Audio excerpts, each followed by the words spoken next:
Hello STC, here is the sprint review for Sprint 6. This will be the second to last sprint.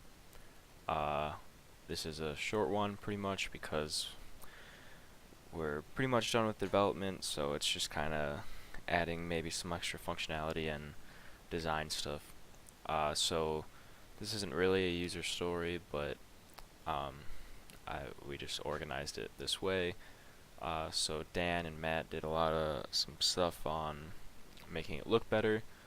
To start, the login screen is centered. Let's go ahead and log in. He updated the notifications so that they look 3D kind of and look nice. They also disappear on their own and show a little timer for when they disappear. We can see that now disappears. So that's that. The new user form is now centered. The navigation bar is across the whole screen now and includes the lockout button, which is red because it's separate than the other things.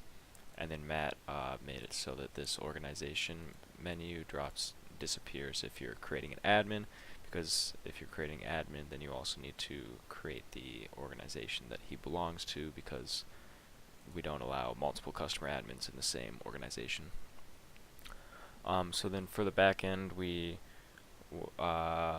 created an update organization function, as you can see here, and then front end capabilities to do that. That's what I worked on. Scott made the function, and then Scott added custom tags into our database, and I allowed the editing of custom tags. So if we go to the dashboard page here, this one, I think this is a Monty Python skit reference that Scott was trying to tell me about. But yeah, so the organization info page, you can now update it here.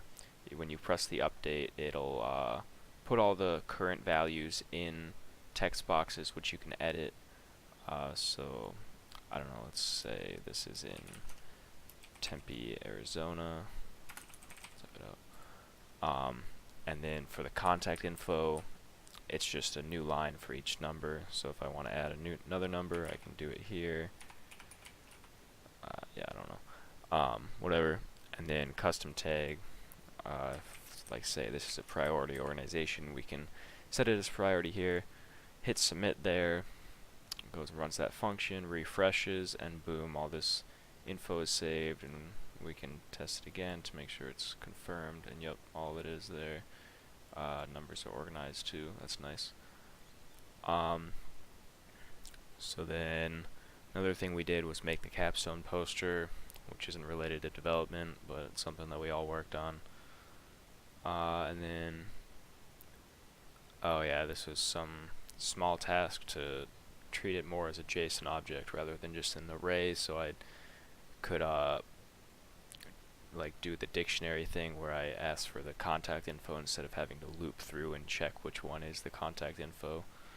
And then Rohan, I believe, is still working on CloudFormation, and I said I was going to jump on that too, but then I got real busy with like a personal project, so I think we'll try to look into this the following sprint. The other two things I was thinking for the next sprint to close everything up is allowing searching by custom tag, because that's pretty much the whole point of the custom tag. And then also refreshing people's tokens on activity.